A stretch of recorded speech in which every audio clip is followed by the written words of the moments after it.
All right, my name's Nathan Blanchard. I'm 39 years old. I run AggieLand Scuba here in town. Been doing it for 6 years. This weekend will be my sixth birthday for my business, so I'm super excited about that. Yeah. How long? You said 6 years ago. So what were you doing before that? I was actually working in the oil field and just found out that just didn't like that and wanted to do something that I really wanted to do and passionate about. So I started the scuba shop based on just me and my friends in college actually going to take a college scuba class. Wow. So you were 33, but you had scuba. I guess you'd done it back in college and Oh just nine. kept. Oh nine. Okay. Yeah. And so is the scuba like for you? Is it something that you still get to do often and like you love it? Yeah, so just recently I took a group of 20 on a trip down to the Florida Keys. And, just seeing that first reaction for someone new getting in the water, whether it be a family with their kids or something, seeing that first breath underwater and actually getting to take them to the ocean for the first time and seeing that first turtle or shark, that is just an absolute amazing watching their eyes light up and just see a different world. Man, so these people, I mean, for them to take a trip to Florida Keys means they're into it. I mean, Oh yeah, I mean, and a lot of them they really want that experience with us because we teach them because they feel more comfortable in the water the first time they go to the ocean. Because I mean, it is 70% of the world is ocean, so we are about 10% of the population that actually get to enjoy part of the world that no one ever sees. So it's kind of a unique experience to kind of give them that joy there and actually feel comfortable because they're with us as instructors. what's your favorite destination for scuba? Cozumel is absolutely amazing. I really love the Great Barrier Reef. That was absolutely fantastic. I love what they're doing down there right now because they're shut down. They're actually, all the boats are getting together and doing a coral restoration program, rebuilding the coral and the Great Barrier Reef down there right now. So I think it's a good cause that's going on right now. Wow. So you're like living out your dream, man. Yeah, I absolutely love it. I always pictured myself not doing a 9 to 5 in a cubicle. So for me to be in the water blowing bubbles and that's my office, that is absolutely amazing and Yeah. breathtaking. And I just can't wait to see what the future holds for me. Yeah. Well, awesome, man. So we met, I guess it's been over a year and a half, probably almost 2 years in the fall, because you did a 6-week challenge. Yep, I did. And that's kind of how you started the gym. But kind of let's go back to that season. Where were you before that in your health? I really, with the scuba business, I kind of went all in with it, and I really just felt like I wasn't taking care of myself enough. I needed to really do something, step back, and kind of take a look at myself and really focus in on something for me. And for me, I always felt like I did a lot to be in shape. I played intramural sports and stuff, but I really wanted to just kind of take it to that next level. I used to run triathlons, and I got injured, and I'm really trying to get back into the shape where I can actually start doing those again. I do marathons quite often, but that was scuba because scuba takes a lot of physical activity to be in the water to make sure the safety of the students and stuff are there. So I really needed to up my game a little bit. So that's kind of why I came back to the gym. Were you at that time in your mind like really unhealthy, out of shape? I was a little bit out of shape. I think the main thing for me why I did the challenge was because I think my eating habits weren't as good, and I really thought that might take it to the next level. I'm actually doing a 6 weeks challenge right now again, just because I really wanted to home in. I kind of fell back into some of my old ways, and I didn't want that to start. So jump back in just to kind of give myself a check and go for it then. I love that. So, and we'll definitely dive into that. So, background in high school, junior high. I mean, how was that in terms of exercise? I ran cross country, played basketball, so did a lot of sport things. When I got here, I did a lot of intramural sports. So right now I play kickball, softball, soccer. So I'm very active in the evenings and stuff. Anything outdoor, I'm game for. So Yeah. And so would you consider yourself like a natural athlete where you just kind of sports just came pretty easy to you? Sports come pretty easy to me. I can Yeah. usually pick them up within the first couple turns. I had a roommate, Reese, that used to play and teach and coach rugby up at A&M, and he invited me out for practice one time. Didn't know what I was getting into, but absolutely fell in love with it after a while. So that was a lot of fun. You played rugby? I went out there and I would go out with the practice teams and kind of play with them and stuff like that out Yeah. there. But he showed me a lot of things like that. I had when I was a freshman, there was a guy who I knew from my high school who was like a senior, and he was on the rugby team. I went out, I think, for like one practice, And I was like, this is not for me. I knew I was going to get hurt, man. It was going to be brutal. The first couple hits I took, and I actually took a trip to Fiji with a scuba trip, and they had it on the island, so they actually invited me to a practice. So what Reese kind of taught me the general aspects of it, I got to play with them, so I knew what was coming. Man, those so guys it was a are lot of fun. tough, yeah, dude. no, they did island to island, and then every Sunday they'd go to the main island, and they'd have a team go up against the national team there. So after college, did you keep any kind of activity going? Sports? Yeah, so the intramural sports was kind of my thing to do and stuff like that. So that was the main thing that I did. But never any traditional like weight room? No, I never felt comfortable in the weight room. I never really got my feet on the ground, I guess, with lifting techniques, and always feeling like, people were judging and kind of thing. Look like you go into the gym by yourself and stuff. So I really enjoy this class setting because people are always hyping you up and talking to you, giving you encouragement. So I enjoy that because it pushes me. So, I mean, Kyle's been a great help during this, is because he's always on top of me about my form and stuff. And that's what I always felt I never had, was the proper form for anything. And am I going to hurt myself if I put more weight on there? And y'all really build us up to like, hey, let's start here with a basic weight and work our way up, which I like about this place. So when you started your 6-week challenge, was that the first time you'd really ever done like what we'll call strength training? Exactly. So when I started back there that first time when I called you, I think I was in a conference for scuba, and I was like, hey, I really want to do this, and so you got me on board. But I mean, starting with PVC pipes and working on movements and stuff like that. And there's some that I'm still working on, which is great. I mean, double unders are still one of those that kind of get to me, and kipping.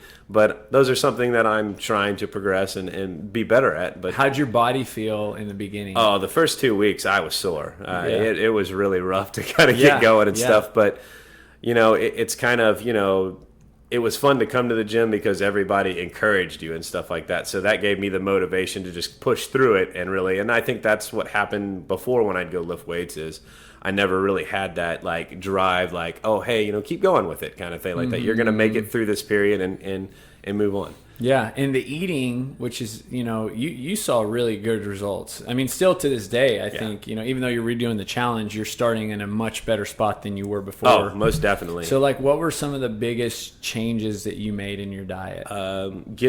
So I don't drink coffee, and my coffee was Dr. Pepper, which absolutely horrible for me, and I've really homed in on, I know that I've cut it out quite a bit, but every now and then, I may have one, but I've noticed that like fast food, like when I'd be at work, I'd run to McDonald's or something like that, something quick. But now I'm starting to pre-make meals and take them up to work, and I just need to take that extra little time, and that's what I wasn't doing for myself, is going, no, it doesn't take that long to cook a meal and have a few meals for the week and stuff like that. And I just, one time Kyle, I used one of my personal training things to go actually to the grocery store with him. That was phenomenal. That was so much knowledge. He said, put what you normally do in the basket, and then I'm going to walk you around and show you better alternatives.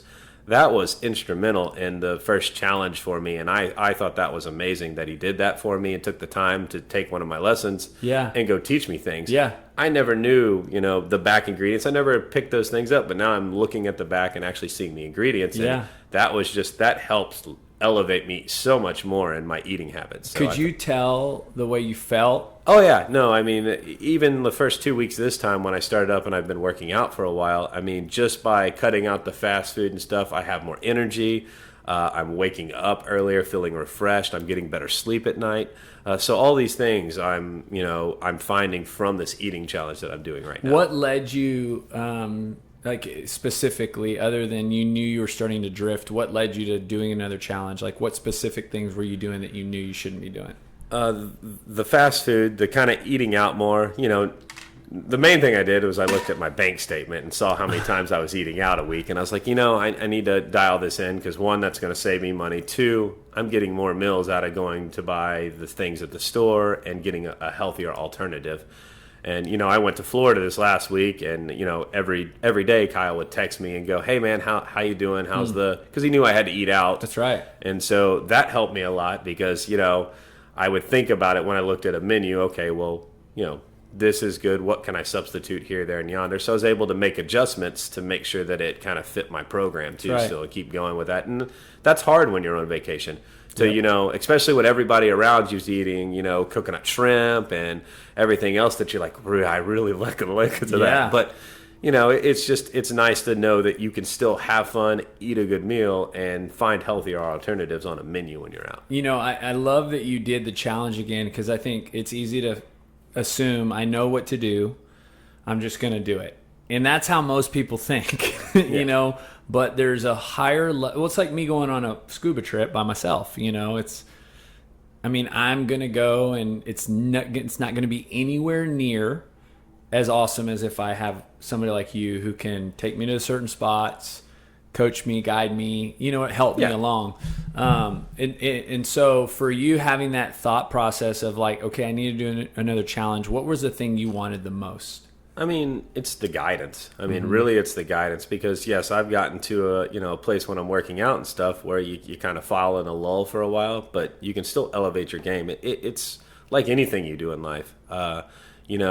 You can always practice and get real good at something, but if you're not steady learning and actually contributing to like your knowledge of what you're doing, then you're stagnant. So you need to, every time I learn stuff from open water students all the time that come in and start the program, I go, oh, okay, you did it this way. That's actually a really good idea. I'm going to actually add that into my lesson plan. So, as a teacher, I find that I need to continually learn and grow and stuff like that. And I think that's the same thing here with the eating challenges. I'm still picking up things as I didn't pick it up from the first, because I have a little more knowledge of what I'm doing. That's right. And now I'm picking up other things. It's like rereading a book. Exactly. You enjoy the book, but now you found a chapter that you're like, I forgot about those pages. Yes. I understand the story a little bit better. Yes. And that's what's neat about that. What results, do you remember your body fat changing or your weight or anything like that from your first challenge?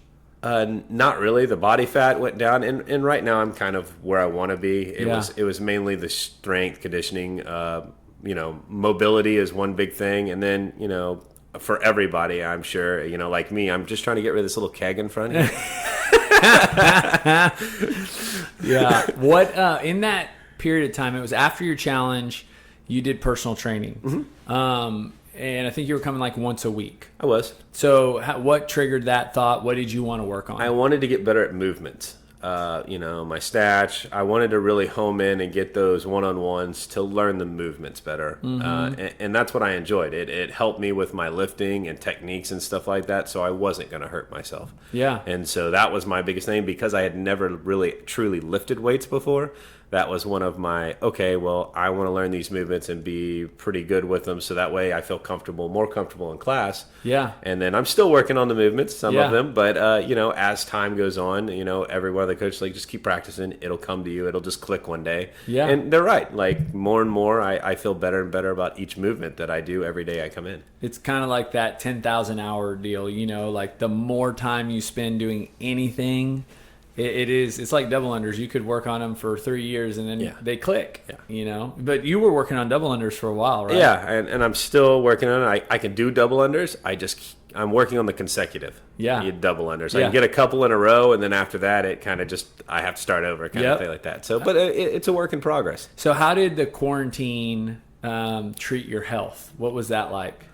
Well, with the quarantine, it definitely made me cook at home more, so that was a little bit easier on the eating process and stuff like that. But with having to shut down the business and stuff like that, I kind of took a step back from CrossFit for a couple of months. I had to make sure that we were going to survive there and stuff like that. So but I still did running and everything, so I found stuff around the house.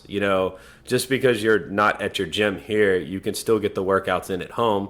It just may not be with weights. Yeah. And so I found other ways to do like just body training there at the house and stuff that I could keep myself active. Was it, were you pretty regular? Was it? I was, yeah. I was trying to do 3 to 4 times a week where I would go out, either do a run or do some kind of push-up, sit-ups. I have this fun little quirky workout that I do is I run 3 miles, and every time you get to a street corner, if you take a left, you do 10 push-ups. If you go straight, you do 10 squats. And if you turn the other way, you do 10 sit-ups.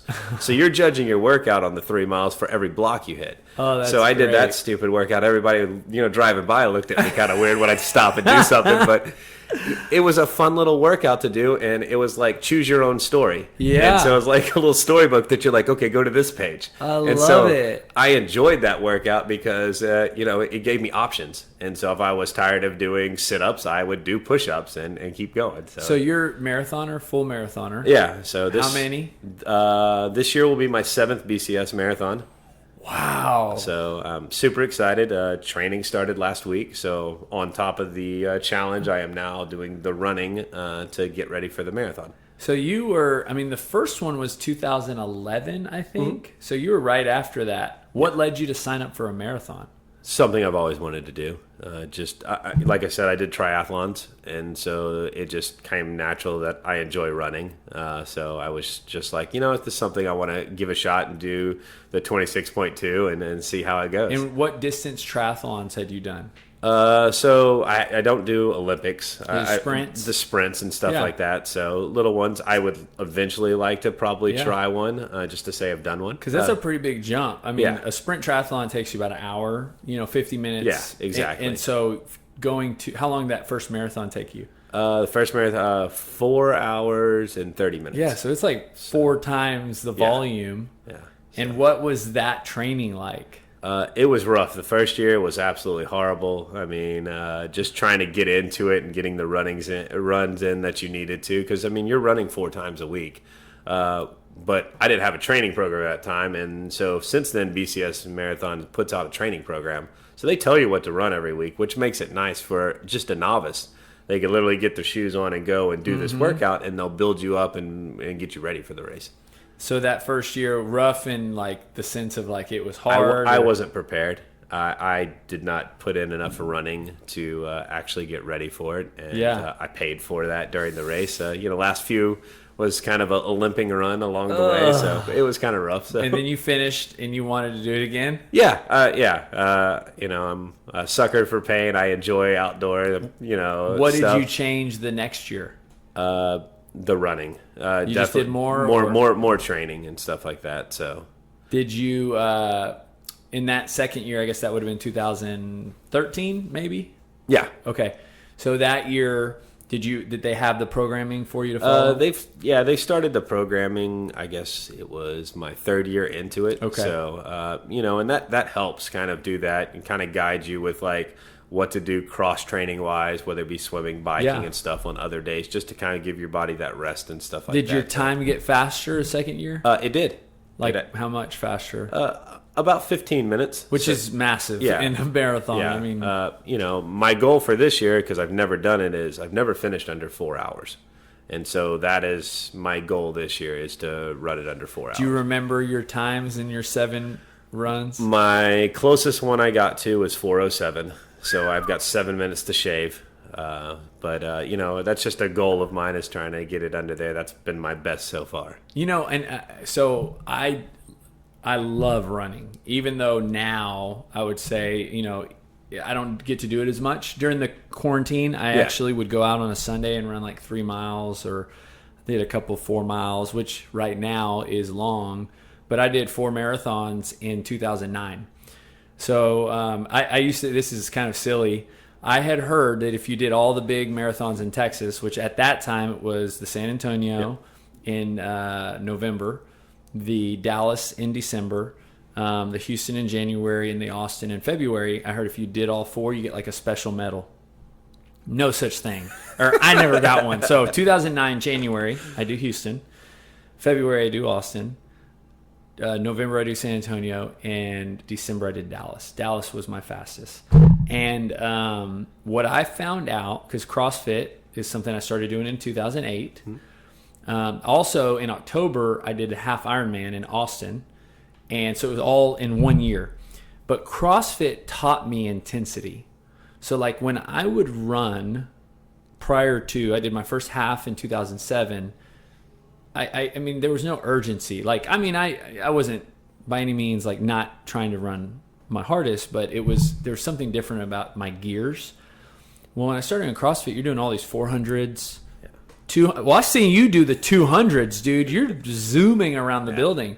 You're training those fast twitch muscle fibers. You're hitting those gears, And all that transfers into your longer distance, you know? And so I really found that like the CrossFit helped my running a ton. So I mean, I wouldn't be surprised if this year might be your fastest year yet, you know? Oh, and that's what I'm excited about because it's the first year that I'm doing fully CrossFit kind of thing Yeah. like that. So I think it's going to benefit me quite a bit there with that. So, And what I learned for my, you know, take this for what it is, right? Obviously, I'm just telling you what I did because I love doing CrossFit. So I didn't want to like only run. So that year I had to kind of do, there was a program came out called CrossFit Endurance. A guy named Brian McKenzie came out with it, and he would train people on doing CrossFit and training for long distance. And one of the key things that I took away from that was the volume on running doesn't need to be excessive, but it needs to be there. So how I interpreted it, and this wasn't his programming, I basically ran 2 days a week. So it's kind of opposite what you started doing. I ran midweek and weekend, and this is before kids, so I could get up and no problem on a weekend run for 3 hours. Saturdays or Sundays were my long run, and then like Wednesday-ish was my short run. And as I trained for my marathon, I basically increased my long runs every weekend, you know, 1 or 2 miles, and then every month or 5 weeks I'd decrease them back and taper back, you know. But I went up to like 20 miles. And then so my half run, my mid run was half of that. So like Wednesday I'd run 10, Saturday I'd run 20. And I just played that game, you know, if I started training like right now, I'd run 4 on Saturday, 2 on Wednesday, you know, and then the next week I'd run 5 on Saturday and 2.5 on Wednesday. And it really, but allowed me to keep doing CrossFit, you know. And I think that was the cool thing that I realized was like, man, here I am training for this long run while doing CrossFit and still feeling like I'm fit. You know, I did an ultra marathon in 2012, which was 50 kilometers, but that's exactly what I did. Just that type of training for that.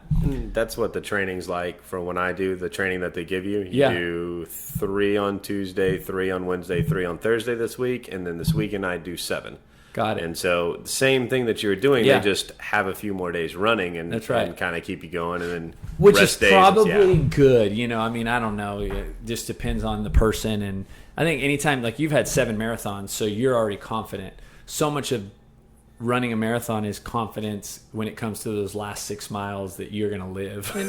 And every, you know, if anybody ever wants to do it, like it's absolutely a blast. Like you're gonna make it. Like as long as you put in a little bit of time training and stuff like that, like I'm doing right now.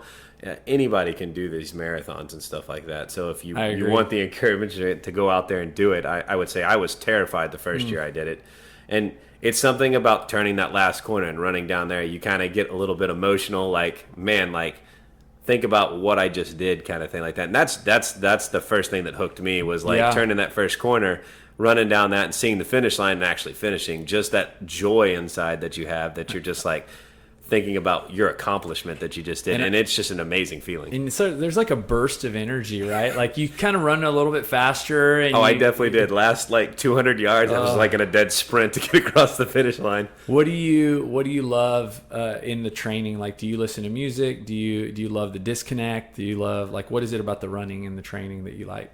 I like the scenery, like especially when I'm outside running. I do have music because that keeps my tempo. Mm-hmm. So, you know, you set up a playlist that you know that's a pretty good tempo for you that you enjoy. And I just enjoy seeing nature and being out, you know, just running down a road that I've never been down. Yeah. You know, take a corner and then just say, I'm just going to go down this and see where it leads me. It's kind of like a path unknown where you're getting to kind of get to see the world a little bit. And you might stumble across something, you know, like I didn't know by my house there's a llama out there in a pasture with some horses. Like that was beyond me to see that, like run around with the horses. Like that's just so funny to see out there. But I would have never seen it till I made that corner and ran down that direction. How do you adjust nutrition around runs and training? And I definitely eat a little bit more, especially on my long run days, just because I am burning quite a bit of calories when I'm doing these long runs. So, you know, my biggest thing for me during the eating challenge is getting the protein shakes, remembering to have those in between meals and things like that. So I've basically set an alarm on my phone to tell me it's time to make one, Yeah. And so I've gotten better about kind of getting on top of those, and those help in between meals and stuff like that, or snacking a lot, having something around just to grab a handful of, almonds or something and have those as a snack. What do you fuel with on your run when you're running? So on my run, I use gel or Yep, goo packs. goo, yep. Salt tablets are good. I actually prefer mustard packets, which is kind of weird. You get the same kind of salt content, but it gives you a flavor. So I actually learned that from my buddy who's an ultra marathoner. He runs 60 miles a week. And so he said, hey, instead of a salt tablet where you just put it in your mouth and it kind of makes you thirsty a lot, like try mustard packets. And sure enough, I mean, that's what I run with on the thing. And then, I have just a hydration pack with me when I'm running. What changes in your body composition do you see when you're kind of in that training mode? You get a little bit leaner. So, I mean, that's why you have to eat a little bit more if you want to keep, muscle and stuff like that. You just, I get a little bit more wiry and stuff like that, I would assume, in training. So here's another question. So you're a business owner, very busy, 6 years, you work really hard. How does working out help you manage that? I don't want to call it stress, but just that lifestyle. No, I mean it really. This is my way to come and disconnect. Like this is my way that I can come in here, process my thoughts, why I'm working out and stuff, and just it's me time. To come in here and enjoy like just being around other people that have a good time and stuff like that. I can kind of step away for the business for the hour that I'm here. And same thing with my runs is it's my time to kind of just de-stress, I would say. Yeah. And just kind of disconnect from everything and just kind of take that sigh of relief, kind of probably when you get home with your kids, it's playing with them and having fun with them that really kind of like just takes that edge off of thinking about what you did for the day. Because if you don't do that, you're just going to be this tight ball of just stress all the time. You've got to take that time for yourself to kind of just say, you know what, I'm going to set this on the coffee table when I walk in and I'm going to enjoy my evening or whatever. And that's the same thing when I go to the gym or go running is it's me time. Do you notice days that maybe you plan to work out or plan to come here and then you didn't get to because you got busy? Is there like a change in the day a little or a couple days? Yeah, I mean, sometimes, depending on clients, I may be at the pool, but I also consider, scuba diving a workout. If I'm in the water for 5 hours, I've definitely earned my workout for the day and stuff like that. So I don't feel too terrible when I miss a day. Probably when I come in the next day, I work a little bit harder kind of thing like that, just to kind of, push myself that much more because I'm like, hey, I kind of missed a day. I really want to step up my game and kind of work a little bit harder there. So try to put in and get that little extra effort in. Yeah. So title of the podcast, this is the last question, but I ask everybody this question is building better people. That's what that's what drives me every day is knowing that every person that comes in here is going to benefit from this hour or however long they are here in other ways than just their fitness, that it's going to transfer into their business, their family, their personal, internal feelings. How is that true for you in what your experience is with working out? CrossFit for me, I mean, it was... I had to take a step back. I had to take a step back, look at myself because I really immersed myself in my business and I really never took time for myself. And so for me to take a step into the CrossFit world and start doing the workouts again, that was my way of saying, hey, Nathan, I need to slow down and actually make time for myself and make time to do the things that I wanted to do besides just focus on what I was doing at work and stuff. So that's really been helping me CrossFit wise to understand that there's other places in my life that I need to take a step back and go, hey, it's okay to take a weekend off every now and then. It's okay to, do things in the evening with friends where you don't need to jump on your laptop at home and actually do this work. So for me, it's the, disconnecting myself from the business and actually making time for myself to, just enjoy life some.